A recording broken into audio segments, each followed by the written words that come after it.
په چا پسې چې زه په زیارتونو ګرځېدمه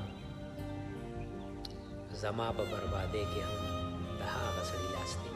سلامونه ملګرو، شمس ستی یم، راغلی یم رستم روډ کمال خان باغ ته. ډېر ښکلی ځای دی، ډېر مزېدار لوکیشن دی. تاسو هم راتلی شئ، ویډیوګانې پکې جوړولی شئ، مرکې پکې کولی شئ. غزل درته ډالۍ کومه، تا راته ووایئ تاسو نن د کوم ځای نه اورئ، موږ سره اوسئ. غزل څه داسې دی ملګرو، وي د اختر ورځ به وي، بې مور او بې پلاره بچي.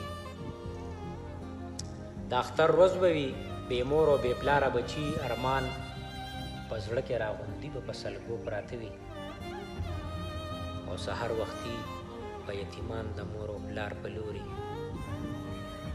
سحر وختي به یتیمان د مور او پلار په لوري، په جړا سر به قبرستان کې په خزو پراته وي. قربان سحر وختي به یتیمان د مور او پلار په لوري، په جړا سر به قبرستان کې په خزو پراته وي. او زه داسې وځې په زرګاو خلک نور هم شته دی، زه داسې وځې په زرګاو خلک نور هم شته دی، چېرته بې کوره به د خاورو په ډېرو پراته وي. قربان قربان او رټل اسان دي، د یو چا د زړه غواړنه وکړې، رټل اسان دي د یو چا د زړه غواړنه وکړې، د چا په زړه به ارمانونه په دلو پراته وي. قربان رټل اسان دي د یو چا د زړه غواړنه وکړې، د چا په زړه به ارمانونه په دلو پراته وي. او لاړ شئ د کلي نه تر ښاره فوټپاتونه ډک دي، لاړ شئ د کلي نه تر ښاره فوټپاتونه ډک دي. داسې ډېر ډېر یتیمان به بې کپړو پراته وي.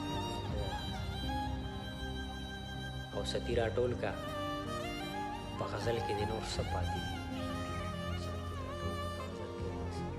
ستی راټول کا په غزل کې د نور څه پاتې دي. ستا خو به نور هم ډېر غمونه په اوږدو پراته وي.